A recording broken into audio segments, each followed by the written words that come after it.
This is Mrs. Google, right? Mrs. Wendy Schmidt, yeah. Wendy Schmidt. Yeah. And then over here is the new club, the wine club. The wine club, yes. What do you think of that? What's your opinion of that? It's a little snooty. I mean, yeah. to be honest, yeah. I think what Wendy's trying to do with Remain Nantucket is a great mission. Yeah. With trying to keep the integrity of downtown Nantucket the way it's been.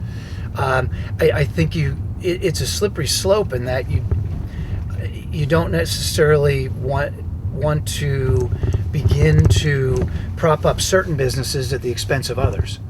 Right, so you've got. If I look at just as a entrepreneur, as a capitalist, right, you want to create a fair environment and playing field for everyone to be successful. Right. So I think, to some extent, I applaud for what she's doing. I mean, she doesn't have to do any of this, right? I mean, it was incredibly generous and gracious to do. I would. I don't know how I'd feel if I was a coffee shop. Yeah, okay. Right, and she's subsidizing. You're talking the about the right. Coffee, the corner table. Right. So it's sort of a teaching environment. You think it's hurting like other coffee shops? I don't know. I mean, you look at Handlebar, Bean. I would think if you asked the owners of other coffee shops, the first answer would be you probably didn't need another one downtown. Right. And the second answer would be, well, no one's helping me out with my rent. But yeah, you know, is so that that's being helped? Is that? Well, look, I can't speak definitively on it. I don't know what their deal is. Yeah. That's certain. The concept of trying to help these businesses stay open and doing a little bit of subsidizing and so forth. That's I think the mission's a good one. You just have to be careful that you're not picking favorites, right? And we're giving everybody the chance to be successful. That's why I think things like the bus terminal, right? And maybe working with Andrew Vorse and others on parking. Right. And so you create infrastructure projects and do things that float everybody's boat higher.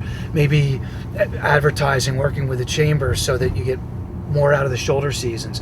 And then it's up to the individual business owners to fair competition, fair market, to go out and to compete and try to win or lose based on what they offer. Yeah. But I think no good deed goes unpunished, right? I mean, I think they're trying to do really good things. It's a very it's challenging because philosophically you want to try to help downtown, but you don't want to do it at the expense of other operators either. The one thing about this place that's so great is that it's constantly changing and ebbing and flowing, and different environments and influences from all over the globe are brought here. Yeah. I think growth, good growth that's well thought out and planned. There's nothing wrong with that, and I think the town, even though they take a lot of shots, and the HDC gets, people don't like that they want dormers and heights and all that, but thank God they do it. Sure. We're very lucky, and we're lucky in a big part because these folks have had the courage to step up and say, no, you're going to do it this way, and I applaud it. Tracy and I are much more of the type that we would buy an older home and keep the character and try to restore it versus buy something and gut it and renovate it. That's just our personality. Maybe that's why we like it here so much, because of all the antiquity that is here. But well, that's not a very good word. It's not grease, but it's the growth. It's tough. I mean, just when I was on the FinCom back in the early 2000s, the budget was probably under 50 million. Now the town budget's north of 100. I mean, it's just the scale has gotten just so much larger. And I'm hearing that this summer is going to be like the biggest, the most popular summer we've ever had. Really? All indications are, yeah. Yeah. Well, according to rentals and. I was going to say, I talked to realtors. It's hard to get rentals already. Yeah. So it's. So are you interested in doing another restaurant? Do you have any interest in that? I get asked that. My wife would probably say retire and chill out and take one and be happy, but I would never say never. If it's the right situation, and we think we can add value and create a niche that's something different and unique to offer the town and the community, we would. I'd look at it. But for now, it's kind of nice. I want Bharat and his wife to do well, and we'll keep going at the Crown. And I hope we do have a great summer. Your lips to God's ears for everybody. It's a changing clientele. You just have to be. It is. As long as we've got places for people to stay, and you'll be busy for sure. Yep. I mean, absolutely. You make your money at night, right? Mostly. I mean, wouldn't you say? Yeah. It's funny. And rainy days And Yeah. sunny days, no one's in town. So beach days sort of kill you. Yeah. I think, with the brewery, with music. Oh yeah. and, How is the brewery affecting you? Because that don't affects, they do. I mean, they're really busy out there, like at happy hour. Yeah. Right. Yeah, I think it's certainly hurt downtown happy hour. There's no doubt. Oh And, yeah. Right. When you That's have what I thought. a retail license, a malt, a liquor license, they have several different licenses there. Yeah. So that they're making it, they're selling it, they're retailing it. So and with the bands in the afternoon and so forth, it's certainly affected our happy hour business. Dinners tend to be really strong. It's definitely become more of like a Thursday to Sunday. And then Sunday night it dies down a little bit, Monday, Tuesday, and then starts building Wednesday, Thursday into the weekend. But we have a good relationship with the brewery. We sell their product. Yeah, right. Of course. And we don't want to have a bad relationship with them. And when they shut down, they bring people downtown to us and things like that. So it works fine. But there certainly is, as you say, changing clientele, changing type of folks coming in that want a different experience. So And you're not interested in changing? No. Rose and Crown. No, not. I don't. I don't think we. I don't. I think mean, we you need to. aside from renovation, you're not going to change it and try No. to reach a certain. No, different we're not. clientele. We're not going to be $40-$45 a steak and things like that in the summer. And no, we're But will you stay the Rose and Crown at night? I mean, to absolutely. me, that's yeah. the people that go in there. I like it because I want to see. I want to see the. I like all the color. Yep. Personally. Yeah. No, it's fun. It's unique to the island that way. Yeah. And no, we're not going to change the nightlife. That is our bread and butter. It's what we're known for. And really for downtown entertainment, we're pretty much. It's so different though. Yeah, You can go. It's just amazing. I gotta give it to you. Yeah. Thanks. I love it. So, where are you off to? I am heading back to Chicago this afternoon. Okay. And then I'll be back here in a couple of weeks because Rose and Crown will get going end of March, April 1st. Date Yep. is our opening date, April 1st.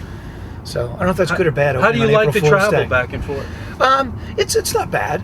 It's not bad. I actually got my pilot's license when we moved off island, and got my own a single engine. You fly? So yeah, so I'll fly back and forth. You have your own sometimes. plane here? No.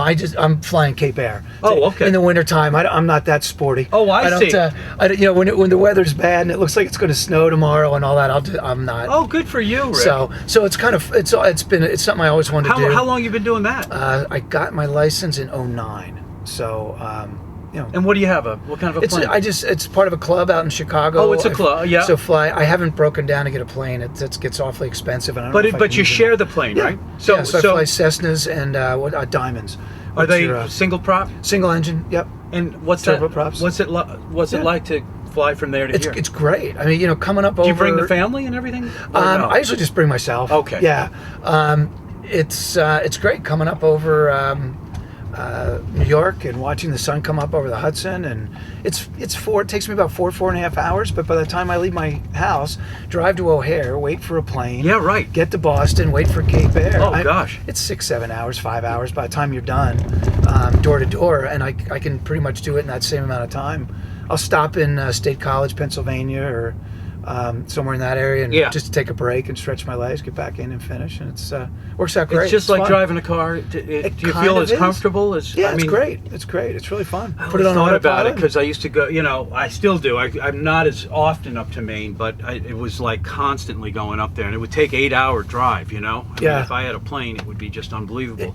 But as far as parking your plane here and the whole attitude, I mean, you just. It's like great. Just parking. They're fine. It's just tie it down and off you go. Yeah. Wow. And it's actually, I mean, it sounds so extravagant, but those types of planes, it's if I go with me and one other person, it's no more expensive per hour to fly that than it is to fly to Boston and Cape Air.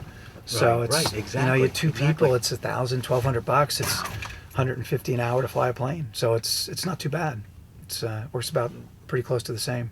Well, that's and if I can't go because the weather's bad, or I don't want to go through all the soup sometimes to get here, I'm not going to fire myself, so I just go the next day. So it works out fine.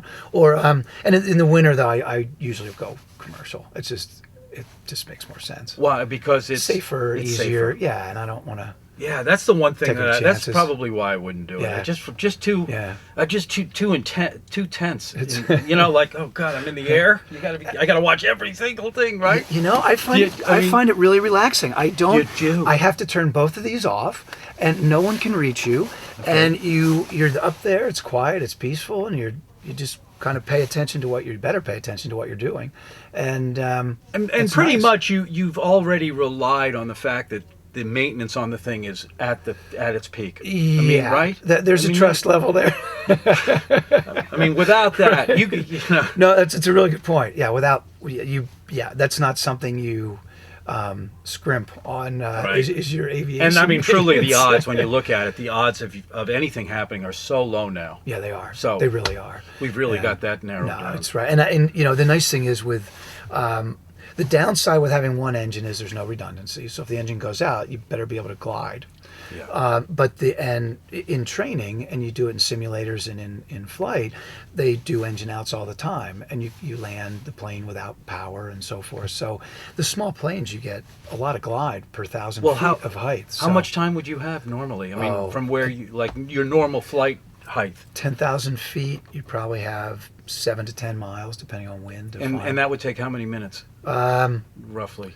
You can kind of go down doing this for a long time. Like 20 minutes? Yeah, you could take your. And there's always some place within always- 20 minutes to get down. That's what's amazing. There are airstrips all over that you wouldn't even know about. Just private little, even grass. Yeah, right, fields. right. And you know, when Right. you don't have an engine, and golf course is looking really good too. So No. I never want to test that. God forbid, but, right? Yeah, you Yeah, stay yeah. away from schools and malls and populated places, and you know, so you don't want to hurt anybody else. God forbid if something happens. Yeah. But yeah, it's you look for places, and that's why when you're flying, you're always looking for the next. You know, if something happened now, where would you go? Of course. So there's always that contingency planning constantly. All right. But anyway, but I take commercial most of the time, though. I don't want to leave you with the wrong impression.